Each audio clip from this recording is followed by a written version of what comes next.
Labi ng kababayan natin Pinay OFW na sa Saudi Arabia na biktima ng hit and run sa nasabing bansa. Naiuwi na sa Pilipinas na kababayan ko pa pala sa Bicol. Halos katabi lang ng municipality namin ang lugar ni Kabayan. Naiuwi na sa bansa ang labi ng 34 anyos sa OFW na nasawi sa isang hit-and-run accident sa Saudi Arabia noong January 31. Kasama ang mga kinatawa ng Department of Migrant Workers, tinanggap na mga kaanak ng biktima na si Mayjil Juanillas ang casket sa Bicol International Airport at pagkatapos ay agad na iniwi sa kanilang hometown sa Nabua, Camarines Sur. Ayon sa investigasyon, pauwi na si Juanillas kasama ang dalawa pang Pinoy na nurse ng masagasaan ng humaharurot na sasakyan at sinubukan pang gamutin sa ospital pero agad ding namatay. Tinangkapan ng suspect na tumakas subalit agad din itong nahuli ng mga otoridad. Ayon sa DMW, tatanggap ng financial assistance ang pamilya ng biktima habang nakatutok naman ng Migrant Workers Office sa Jeddah sa kasong kinakaharap ng suspect. Sa mga hindi pa nakakapanood ng balita tungkol sa kanila, eto guys. Dahil 3 nurse ang nasagasaan o 3 kababayan natin Pilipina, ngunit isa sa kanila ang hindi pinalad.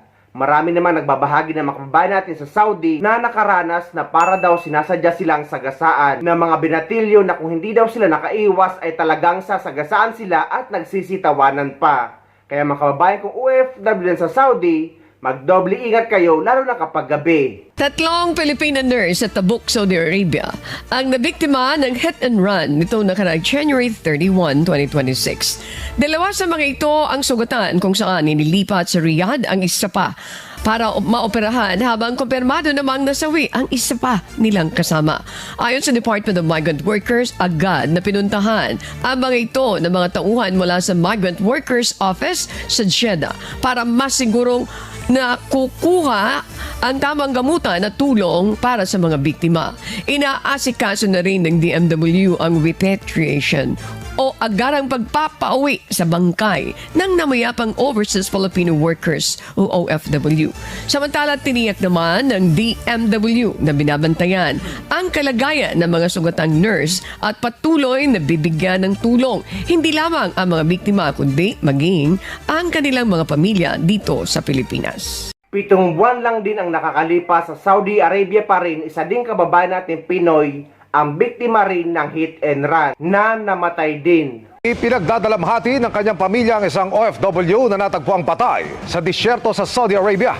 Hit and run ang itinuturo ng mga otoridad na sanhi ng kanyang pagkamatay, pero palaisipan daw sa mga naulila kung bakit ito nawawala ng pera, cellphone at alakas. Nakatutok si Jonathan Andal. Exclusive. June 11 pa hinahanap sa Riyadh, Saudi Arabia ang 30 anyos na Pilipinong si Juljiri Aggong. Makalipas ang 4 na araw, natagpuan siyang patay na. Gin-hold up daw, tapos sinapunta sa disyerto. So, tapos isang kwento, nasagasaan lang daw, hindi daw gin-hold up. Sabi ko, pag hindi gin-hold up, nasaan yung gamit niya? Cellphone niya, pera niya, at saka ginto na ipapadala sana sa nanay niya. Batay sa report ng Saudi authorities na ipinasa sa Pilipinas, hindi hinold up si Aggong. Na-hit and run siya ng kotse, no? So, and that caused fatal injuries. Yung reported incident is June 11, approximately around 12:31 p.m. habang tumatawid sa King Salman eastbound road at a non-designated pedestrian crossing. The vehicle was identified, the plate number was identified, including the concerned driver of the vehicle.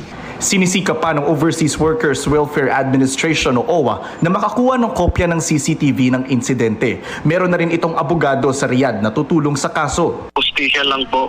Yan lang po yung paniwagan namin. We stand ready to pursue yung kaso and makamit yung hustisya. The Saudi police are investigating the case if there's possible foul play.